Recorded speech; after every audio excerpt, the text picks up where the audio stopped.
I now have my Co-Motion Americano with a pinion P18 drive on it. This is pretty much stock bike, doesn't have a whole lot extra on it. And the base weight, get ready, 33 pounds. Yeah, it's not very light. I am preparing to put on the racks on my Co-Motion, but in order to do so, I have to find the right bolts. So for every little thing that gets connected to the bike, every little braze on, I want to find the perfect bolt. One thing I have started recently doing is standardizing on using bolts that take a 4mm hex wrench. So pretty much every bolt on my bike takes the same hex wrench. Makes life a lot easier. I've found this company called bellmetric.com has a really great selection of metric size bolts for bicycles. And here you can see I've got, these are 20mm in length, 10mm in length, 25mm in length. So I have all different types of lengths, which allows me to get the perfect bolt for each part of the rack that gets attached to the bicycle. I will grease every one of the bolts from top to bottom just to make sure that nothing, rust on it, even though these are stainless steel bolts. Here is my older Robert Beckman custom front rack weight. It is 2 pounds 10 ounces. Here is the weight of my new custom racks built by a custom frame builder. It is 1 pound 12 ounces. Here is my older Robert Beckman custom racks. 4 pounds 5 ounces. Here is my new custom rack built by a frame builder. It is 1 pound 11 ounces. I've sped up the video since doing this in real time would be pretty boring. So the old Robert Beckman racks I had to kind of splay them apart in order to fit on the braze-ons on the back, and it really didn't work perfectly. That's one of the primary reasons I wanted to get these new racks. Plus these are a lot lighter. This rear rack went on without any problems whatsoever. It just fit perfectly. Once again, I said I'm only using bolts that have a 4mm, and that was really nice to do since it really reduces the number of tools you have to take. And here you hear me rummaging around. I failed to remember that I always like to put some washers on some of the locations where I think there's going to be a lot of wear. So here I am taking off the bolts that connect to the seat stays and putting on a stainless steel washer just to reduce any chance of marring the finish on the actual rack itself.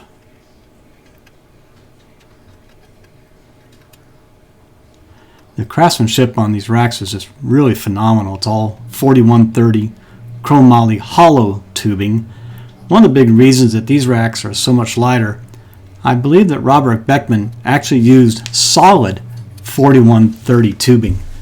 Since if you remember, the rear rack from Robert Beckman was, over 4 pounds 5 ounces, and this one was less than half of that. Alright, so now I'm installing the decular mount. Basically it just goes through the hole in the bottom of the fork crown. I didn't install the drummer, which hangs down below that, since I'm not exactly sure which fenders I'm going to put on the bike. I kind of leave everything loose until I get all the racks put on, because if you tighten something up, invariably something's not going to match up exactly. But I give kudos to the custom frame builder that made these racks. Everything went together really smoothly. It really is nice. It's just a simple 3-point method on the decular rack up here above. That helped reduce the weight.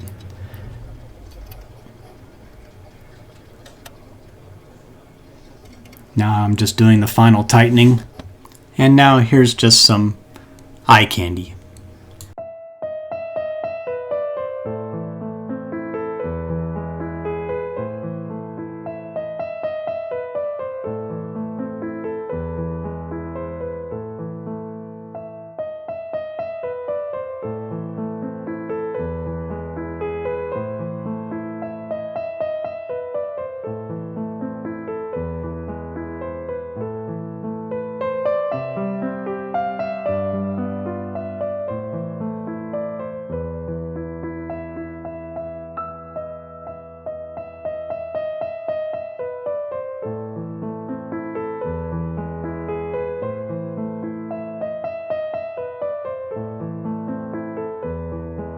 let's go over some of the features that I had the frame builder put on my racks.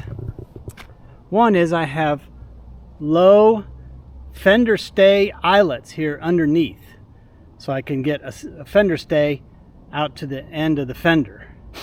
Now, to secure the top of the fender, there's another little braze-on right here that will grab the top of the fender. On the frame, it already has a braze-on for the fender here, and there's one down here at the chain stays. So that'll allow me to definitely secure the rear fender really well. Now, the construction of this rack is really nice. If you look at this, it's got a reinforcement stay going from this lower tube right down into the braze-on where it connects to the frame. So that's really nice and stiff. Plus, there's plenty of clearance within here, so nothing really touches. The rack never touches the frame of the bicycle. There's no adjustable stays. I mean, it's made just for this bike. Now on the front, I have two sets of braze-ons for fender stays, one here and one lower. It may be overkill, but that's all right with me.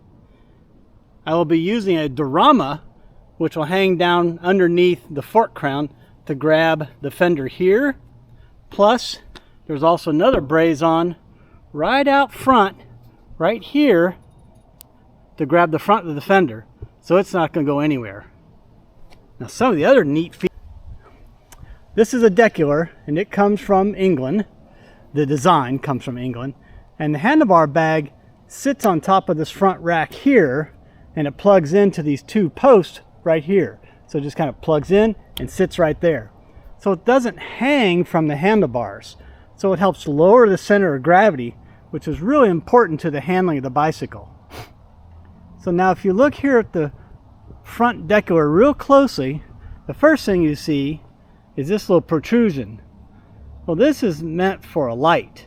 And since I have a Schmidt-Son generator hub right here, I'll be running a wire up to here, and I will be getting a Schmidt Edilux 2 light, which will hang here. It's one of their inverted designs, so actually hang down below. So it's in the exact right position for generator light. So one other cool feature of my front rack is the builder added little tiny loops right here on the bottom of the rack, and that's for the routing of the wire that will go to the light. Now, there are some people that actually route the wires in the tubes of the rack itself, but that's all right. I didn't want to go to that extent. He'd already done enough fantastic work. So these are beautiful racks. I think it really matches the color of the red in the frame.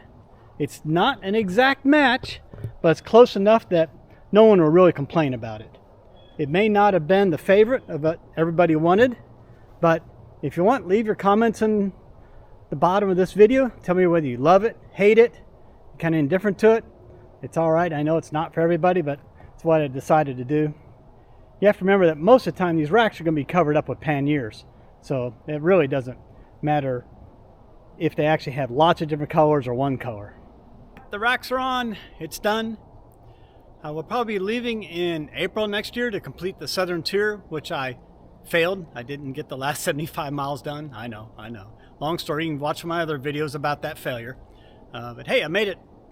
Gosh, 2,925 miles. Just didn't get the last 75, but that's all right. So we'll be leaving in April to finish that. Then I'm going to head up into Arizona and Utah, maybe a little bit of Colorado. But the bike's looking great. I'm excited. It's all back together, and I think it's going to be a great trip next year. So I don't have any other trips planned till then. Maybe we'll get away. We'll see what happens. All right. Thanks for watching.